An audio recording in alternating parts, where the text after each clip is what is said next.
late Ragnarok on the turret dive cost him his life in a position that he could have gotten out of. So even the decision-making, what he's known for, is kind of going away from Clearlove. Yeah, and Peanut, despite the 3 jungle bans we saw in the previous draft phase with the Nidalee Elise and Rek'Sai, was incredibly effective on the Lee Sin. It's his most played champion by far in North American solo queue, really using it to get that early game pressure going. Interesting is that he has Olaf as his second most played in solo queue, has never played a competitive game on Olaf, but have a feeling we'll see it somewhere in this series.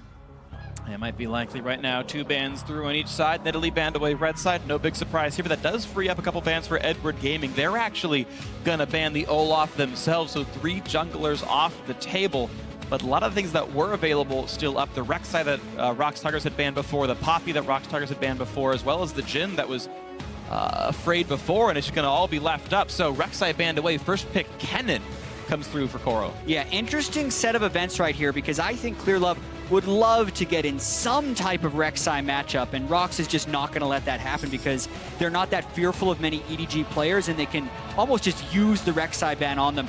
The Kennen ban also puts Koro in a very dangerous situation. You talk about that jungle proximity, Papa Smithy, the 20% to 3% amounts to 2 minutes and 20 seconds that Peanut spent top lane versus 26 seconds that Clearlove spent top lane. So if that's going to happen again, it's going to be hard for Koro's Kennen to have any impact in this matchup. We saw the Fiora hover. Smebo, very well-known Fiora player back at Worlds. Last year, hasn't played it as much, especially in summer season, but man can dream. I'd love to see some top lane carrying from Smeb. Jace was a nice start. Let's see if he has another gear to the top lane carry.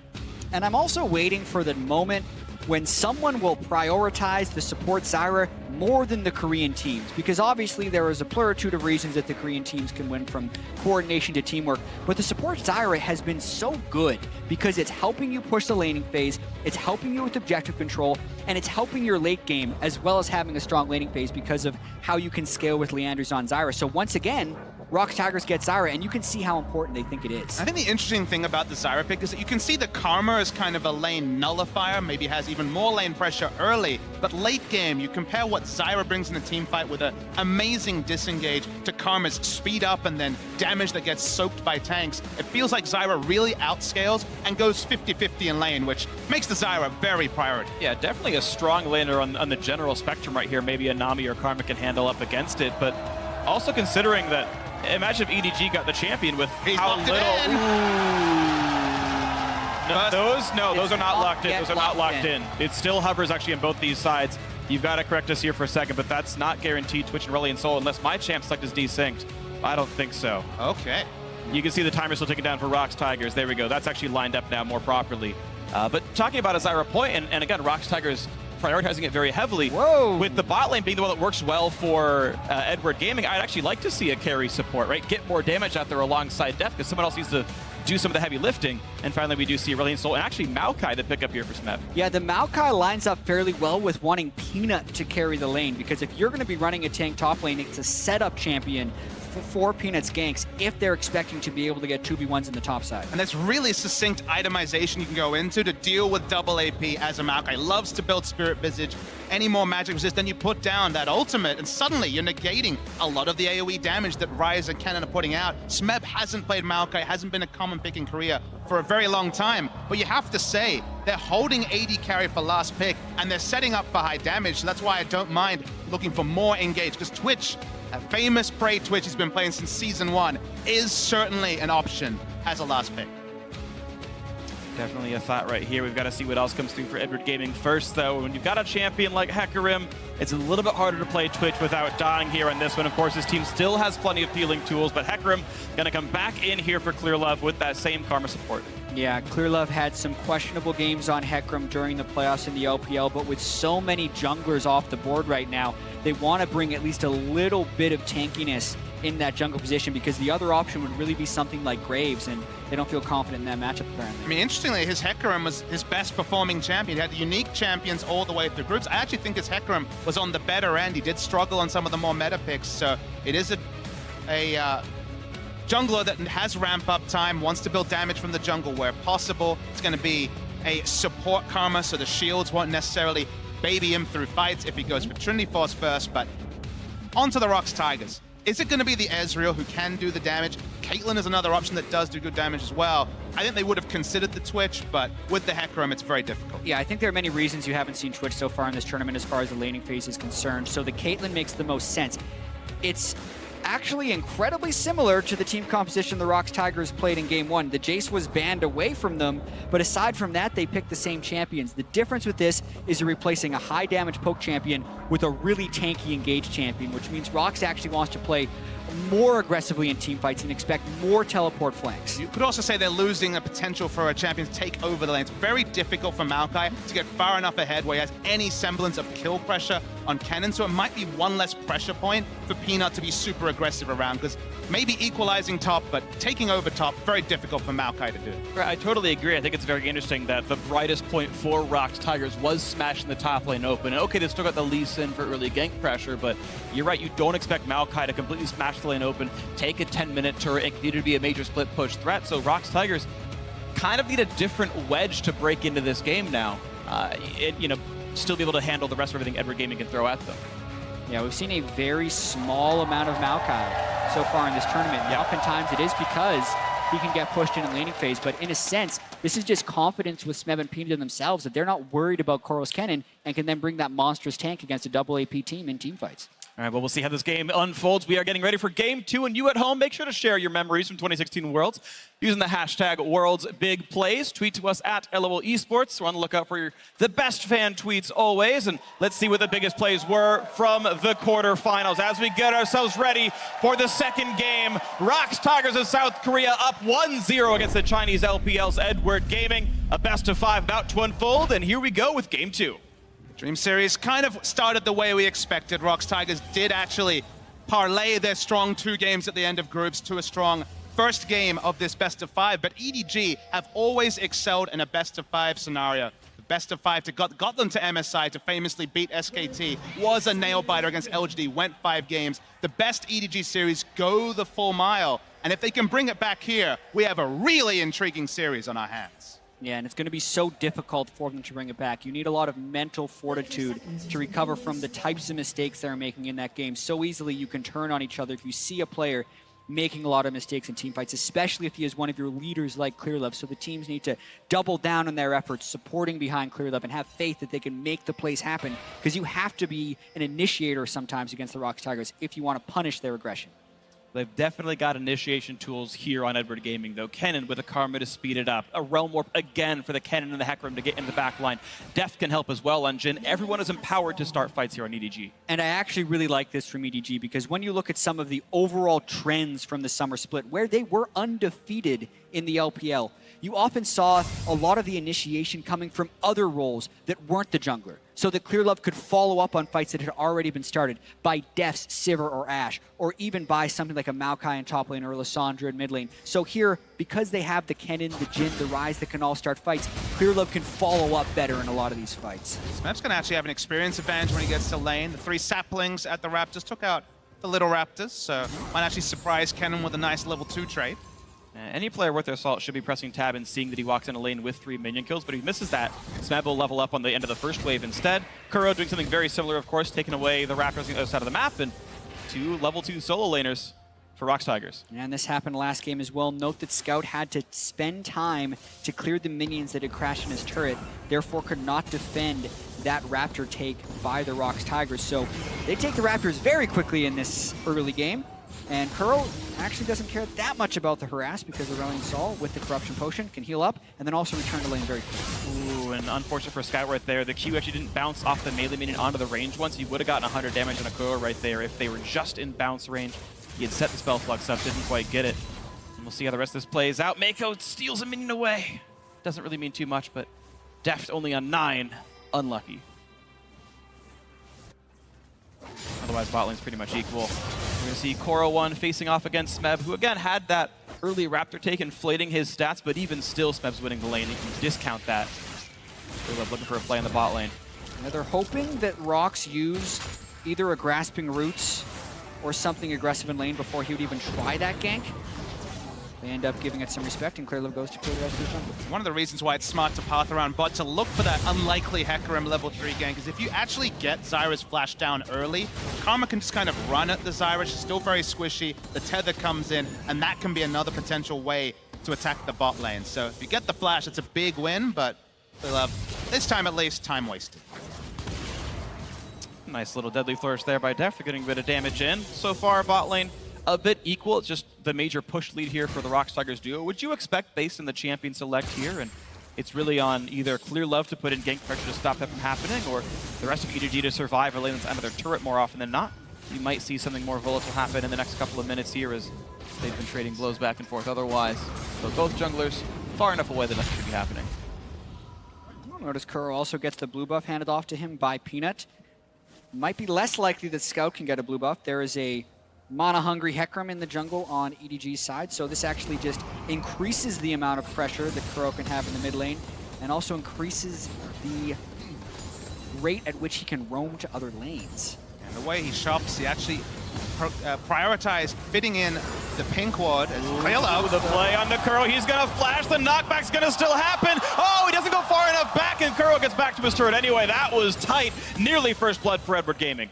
Yeah, but it does burn both summoners, which is actually super critical. Scout can flash for the next gank, and if ClearLove is level 6, that actually would be a kill. So they now have a way of getting an advantage in that mid lane if they can execute it, and if Peanut can't be there for the counter game. It's only going to be the double pink wards. So one just placed down by the Aurelion Sol on the top side of the lane. Lee Sin has one, but traditionally Peanut will be using that pink ward to actually help his top laner. But on Maokai, maybe there is a bit more priority for Peanut to be around the mid lane more than he has traditionally and in game 1.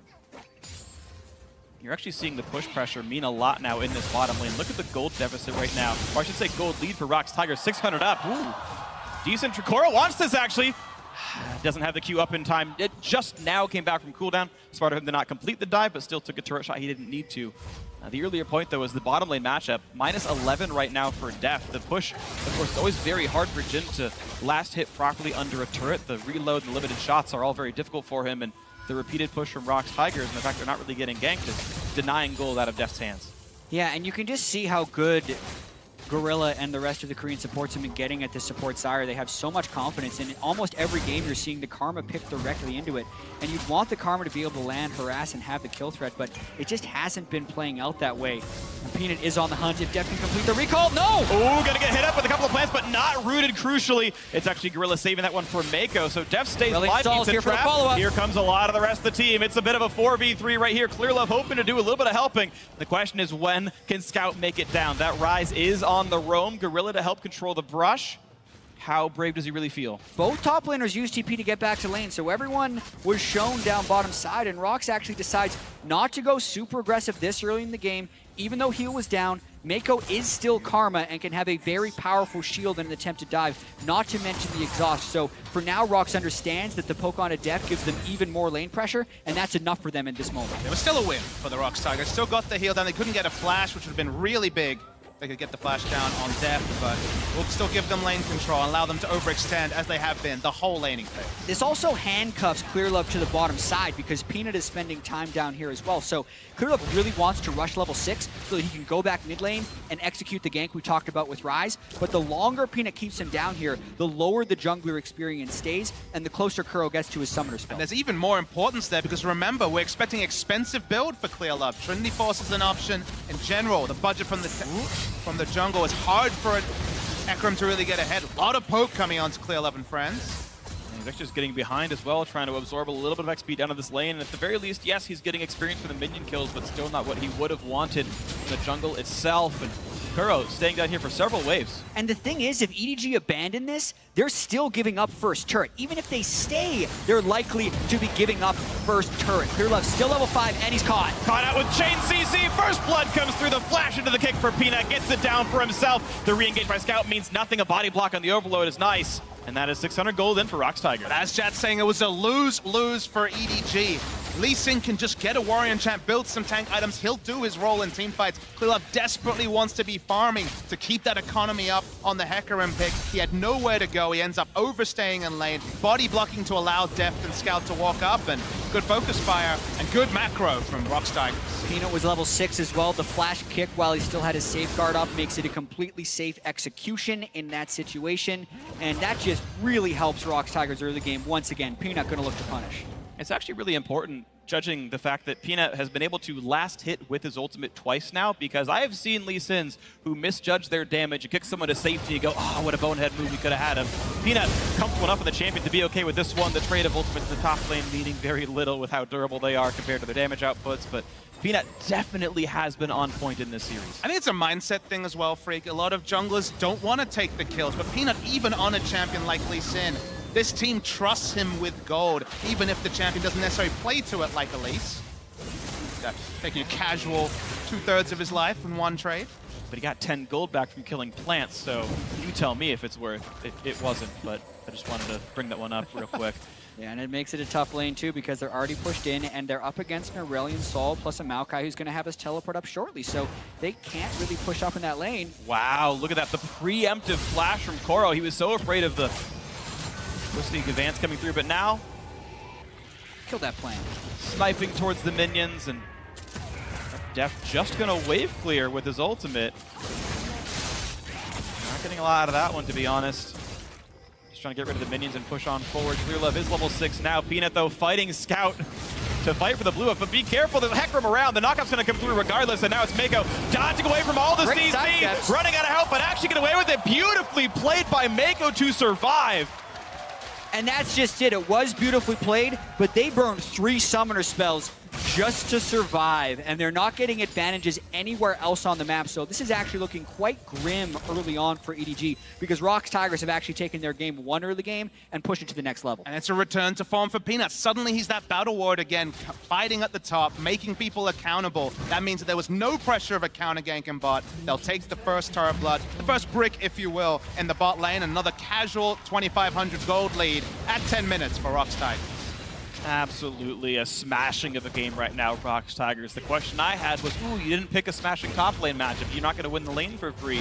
Are you going to win the other lanes? Turns out they're going to obliterate the other lanes. The first pick red side, Zyra, you can have the Jhin, don't worry, we'll push you in a turret and make your life even harder than it was in the previous game. And ROX Tigers have an answer for everything Edward Gaming is doing. And I think that's why a lot of the Chinese analysts really object to the Hecarim pick from Clips. Not necessarily the mechanics or the decision-making, which at times have let him down. It's just this guy is known for being kind of a second support for bot lane, helping the bot lane get ahead. And Hecarim's kit and item build just doesn't lend itself to that. There's a Sheen in the inventory. It probably will be a Trinity Force. He doesn't want to be wasting lane trying to salvage 2v2s in the bot lane. It's so difficult right now for EDG because they want Clearlove to become a damage threat, but if he continues on this itemization path, he will be something that ROX can slice through like paper in these team fights, because even though, yes, they have a Maokai instead of a Jace, with Prey and Gorilla being damage threats, they have easily enough damage in these team fights, not to mention the map pressure they gain from having that bottom turret. And a lot of the Karma nerfs will actually hit support Karma the hardest, where the shield value nerfs, you only level shield second,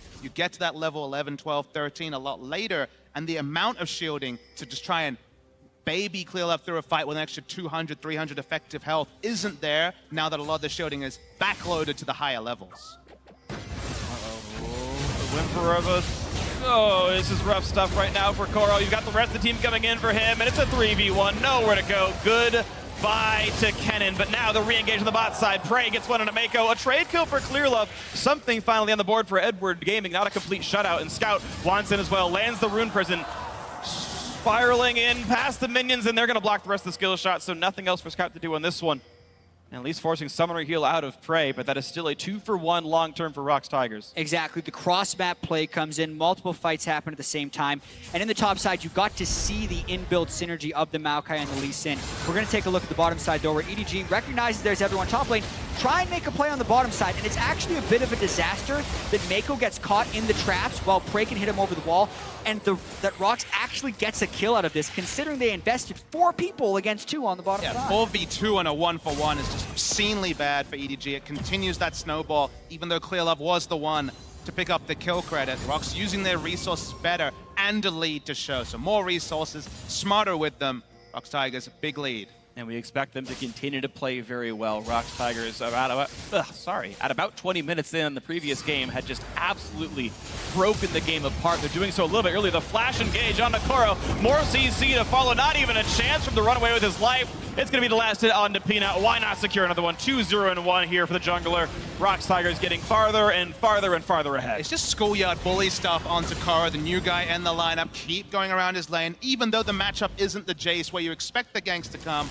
They just parlay the Maokai CS lead. 24 CS lead on Maokai in a range versus melee matchup is so big for Smeb. But the thing is, he's going to get that CS advantage if he can stack magic resist and has the gank threat in that lane. So what EDG need to be doing, and this is kind of what Spawn mentioned on the analyst desk, is if EDG wants to strategize around this game, they almost need to accept that Kuro was going to lose lane, as long as ROX has to invest in it. And they have invested in it. Kuro has been roaming multiple times on Aurelion Sol, and Peanut has been going up there continually. So if EDG is not actually making the plays on the other side of the map, they have no chance. Exactly. As you're saying, Jet, you look at the rest of the map, you're like, what did they get for so many people being invested top? And the pink wards are sticking for ROX. The first Drake, very likely to go to ROX. There it is, confirmed. EDG are losing and not trading for anything. He's just been really unable to. Scout has kind of picked himself into the same matchup he did in the previous game. Picked the blind, picked Rise into the assumed Aurelion Sol. Gets pushed in, gets roamed on, and so far Scout's been unable to really capitalize on the farm he's been getting. It's just been leave the mid lane, go elsewhere, and get kills over and over for ROX Tigers. Exactly, and let's talk about some more things that ROX Tigers are doing well, considering they had a poor group stage where they missed on a lot of different areas. In group stage, their vision control in the mid lane was abysmal. And you look at it in this game, they have multiple pink wards in the river, and Kuro has total command of that mid lane. So not only are ROX Tigers playing around the sides of the map, they're also playing through the heart of it, which amounts in total map control and a crushing in the early game, 4,000 gold at 15 minutes. Games like this just don't happen for ROX, where they have a wave clear advantage and a roam advantage from mid, but that's the unique thing that Aurelion Sol can provide, and I think it's quickly becoming a must-ban champion against ROX. And that's the thing. Aurelion Sol has been a must-ban champion against teams that struggle with mid lane pressure because he gives you all the options. He does shove against every champion, and he can roam, which makes it very surprising that this wasn't a super high priority pick for Kuro earlier, and it also makes it even more surprising that it wasn't then thrown on the ban phase for EDG or an early pick, because it enables so much for this team. Aurelion Sol's definitely had ebbs and flows. Only person in Korea who was playing it with any regularity was Fly. Same thing with Huhi in America. In the boot camps, everyone was saying Aurelion Sol must play, must have in the champion pool. A lot of people put a lot of time into it, and it's paying off finally for Kuro. He looks very practiced on Aurelion Sol. Definitely looks good on it, but you asked, Edward Gaming's bans, why don't they put that one in there? Well, they decided to add an Olaf ban to the mix, one that they had picked early in the previous game, and, well, didn't do much with Clear Love, but wanted to deny it from Peanut, but it clearly shows that Peanut's Lee Sin seems to be just as deadly, and I agree, Aurelion Sol definitely appears to be a bit of an issue right now for the Edward Gaming camp, as they're not trying to take it for themselves. Kuro's just doing very well so far today on this champion. 5,000 gold lead for ROX Tigers. They recently pressured down top lane outer. That wasn't too difficult either from the prior lane advantages Smeb was getting, as he's constantly pushing Kuro in around the map, up 27 minions, up a turret kill. So far, so wonderful for ROX Tigers. And you just kind of think about what could EDG do to get back in this game. It's quite difficult thanks to the magic resist stacking on Smeb and the fact that Deft is very far behind the item curve of Prey. So you would hope that they can realm warp somehow into a numbers advantage fight. And this is what Scout hasn't necessarily been able to do on the Rise against the Aurelion Sol. This is the 4th or 5th time we've seen Rise picked against it, because theoretically, you can match the Aurelion Sol roams with Realm Warps and counter gank, but they haven't done that a single time. And for a lot of those engages, you need aggressive vision. Their vision line is so shallow, very, very defensive vision for EDG, so you just can't hope to just launch people blindly. They tried that in the top lane in game 1 and found a Zyra who killed them, so they just really don't have the latitude to make the sort of aggressive moves, and in the end, they just have Caitlyn's walking up to their turrets and they're super defensive and lose and bleed objectives slowly. Now, the bleeding might continue. No tourniquet in sight for Edward Gaming as they continue this 5,000 gold deficit. ROX Tigers just continuing to push farther and farther ahead. Prey rotated towards the mid lane. He's going to be the big battering ram down for the mid lane outer turret as they hope to knock down the 3 of them. In the first 18 minutes in, Gorilla around to help. You've got the Aurelion Soul, making sure everyone is zoned away. And that's going to be the 3rd consecutive turret kill now for ROX Tigers. 6,000 gold ahead. Looking for a bit more now as the re-engage might come through, but Kuro not even wincing as he takes those 4 shots. Did he even take damage? I'm not sure. ROX Tigers in complete control. Definitely not much. You can see Deft is behind in items. He's only level 9. That's the rank 1 curtain call. Kuro with the GLP already has some health built up, so relatively tanky. And now they look to roam bottom. There you go, bot lane tier 2. Smeb is there. If they need to dive the turret, he can engage, no problem. Tanky enough on the Maokai. And look at that, from full health, you get a couple of guys to walk down here. Prey just here for show, shoots it once, shoots it twice, turret goes down, gets credit for the kill. Typical AD carry mentality, didn't do any of the hard work, but gets the scoreboard point anyway. And the Hecarim pick just really hurts Deft the most. You can count on Clearlove to get Deft through laning phases after dying early, after losing the turret early. Casual 50 CS loss below his opponent number in Prey, and that's why that damage is barely tickling even the Aurelion Soul, let alone someone like Smeb. And it really has just been consistent and persistent map pressure from the ROX Tigers. Look at the wards they're able to get everywhere they go. They had the early Tracker's Knife, they've upgraded to the maximum Sights on Gorilla, and they always have the aggressive wards that let them make plays like this. The kick is in, the chase through as well. Mako's gonna survive, gonna land the root into Peanut, but there's just not enough damage to deal.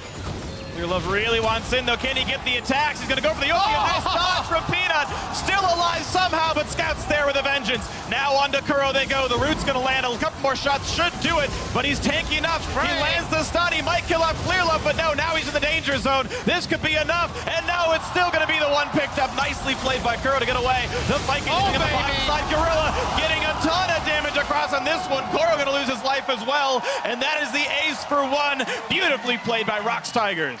Woo, and that is how ROX Tigers love to fight. The other team desperately trying to chase after them while they just walk further and farther into enemy territory. And all ROX has to do is walk down the rest of the map, have Smeb collapse over the wall, Gorilla with a beautiful flash to finish off the combo. ROX Tigers extend their already massive lead. They just don't have the items to make those sort of plays. You're hearing the cheers in the crowd. ROX Tigers are playing with their tails up, with the flair they're known for. They all started with this pick on Mako. Action was pretty slow at the start, but EDG thought they finally had a chance to go in. And they did, because you look at where Zyra is at the start of this play, and also where Smeb's Maokai is, but Peanut just walks to the right while Clearlove alls to the left, completely misses that, and they think, okay, we got Peanut, and we have everyone here. It's time to fight. Kuro lands an ultimate on almost everyone, and then Smeb is finally here. And Zyra ends up being the MVP of this fight, and for now, just slowly walking, and then you see everyone grouping up, and Gorilla licks his lips. Second time, he's got the wombo engage. It was a disengage one in the first game. It's an engage Zyra this time. That's how you know you're doing well, when your Zyra's confident to flash engage on the enemy. Triple grasping roots, and supports often get cut off of the damage champs in the last team fight, but I assure you he was going to be really high on that one. Still Kuro, as they're chasing after him, consistently damaging them the whole fight. Casual 10,000 gold lead for ROX now. Trinity Force, not even a Cinder Hulk for Clearlove. It's just going to explode instantly when he tries to walk into a fight. Hecarim is only powerful if he can threaten and engage. If he just takes a couple of auto attacks from Prey, he's going to have to go back to Fountain. And it's so interesting because I feel like this happened yesterday as well in Royal versus SKT, where you had the Korean squad coming out ahead very, very well. And this is, of course, all credit to ROX Tigers being up 10,000 gold. Then you have these fights where it's like, ooh, Royal could have made it in, or EDG in this case could have made it into that fight. But the items are so disparate with the 7,000 gold difference, 8,000 gold difference, that those kills don't come through. And when Kuro lives with 200 HP with a Hecarim chasing him, if that game were tied, that kill comes through 100% of the time, and the gold lead just kind of ballooning on itself. That ace happened because the prior lead, and ROX Tigers saying, yes, we would be happy to fight you with the items we have, and they get farther and farther ahead. Can't just, get even further ahead than this game and then see ROX Tigers in this form and lick your lips at what SKT versus ROX in the semifinals may look like, because these are two practiced powerhouse of Korean League of Legends, but they play so differently. And when ROX has their fire up, they look like the one team that can actually unsettle that consistent, balanced approach from SKT and really take things forward. First things first here, of course, but ROX Tigers finally bringing that LCK form into the next level. I agree, and you consistently see this Caitlyn, Aurelion, Sol combination, which I feel like has to be disrupted for anyone that wants to beat this team, because we've seen other teams do this in this tournament like COG. All they have to do is walk towards the turret with the Aurelion Sol, and if you want to harass the Caitlyn off of auto attacks, you walk into the danger zone of the Aurelion Sol orb. So it's incredibly difficult to stop. They move up, get to map control, now field the Baron with the Zyra, who's tanking a lot of the damage from Baron for them. The crazy thing in all of this is that I think the Aurelion Sol is the one champion that has thrown EDG's pick and ban off. They thought they could keep Kuro in lane wave clearing. It didn't work, but Baron time. The Baron's already been picked up, but maybe this is the fight that Edward Gaming needs. Exhaust on right in time, and it's already 1 kill picked up. Make that 2. Baron's gone, 1 trade kill, but it's a 4 versus 3, and it might just get worse. The snipe gonna come through, gonna tag Mako in the back, below 1,000 HP. Smeb is taking the long way around to cut off the retreat. And there's nowhere to go. Depth gets shut down once again. Peanut gets that kill. Now Mako also rooted up against the wall. A double kill for the ROX Tigers jungler. It's 4 for 1. Not even a problem right now. ROX Tigers with Baron looking to push through. It's 23 minutes into the game and 14,000 gold ahead. Game in the books. Not going to break the record books for this tournament at least, but this game might end on this push.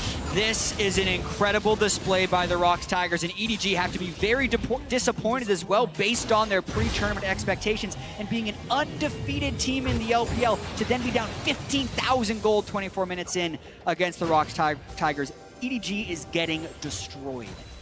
Absolutely blasted is one way to put it, because this is a crushing tale right now for ROX Tigers. 24 minutes in, top inhibitor already gone, quick reset, still 2 minutes after the Baron buff. We'll see how much more they can take on the next time.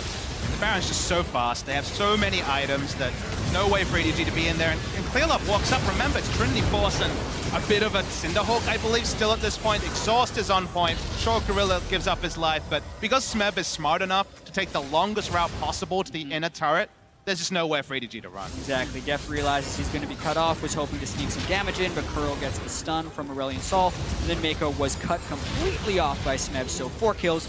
Clearlove was the only one who managed to escape. Just explain to me who is going to kill a Spirit-Visaged Iceborne Gauntlet Guardian Angel Maokai in this game.